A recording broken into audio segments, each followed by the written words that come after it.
कधी कधी आपल्याला असं वाटतं की खूप त्रास होतोय, कंटाळा आलाय, म्हणजे मनाला जरासुद्धा शांतता वाटत नाही.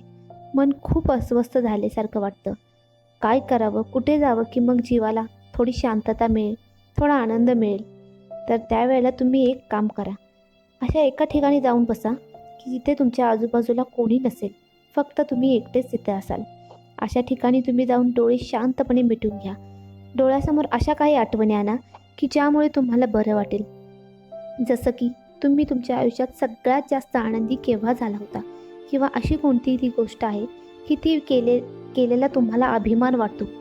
नाहीतर तुम्ही तुमच्या कुटुंबासोबत घालवलेले ते मजेचे आनंदाचे क्षण आठवा, किंवा तुमचं बालपण, तुमची शाळा, तुमच्या लहानपणीच्या त्या खोडकर अशा गोष्टी ज्या करताना तुम्हाला खूप मजा आलेली, किंवा कॉलेजचे ते दिवस कसे होते, किती मजा केली, मस्त हिंडलो फिरलो, ह्या अशा गोष्टी.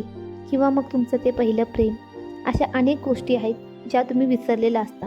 पण कधीतरी मन उदास असलं किंवा खूप कंटाळा आलेला असला, तेव्हा या गोष्टी नक्की आठवून बघा. तुम्हाला खूप फ्रेश वाटेल आणि पुन्हा एकदा ते क्षण जगण्याचा आनंद तर मिळेलच, वर तुमचा त्रासही दूर होईल. आणि कधी कधी आहे ना, आपल्याला स्वतःलाही वेळ द्यायला हवा. त्याने काय होते ना, की आपण पुन्हा एकदा फ्रेश होतो. जर का तुम्हाला माझा हा व्हिडिओ आवडला असेल तर अनेक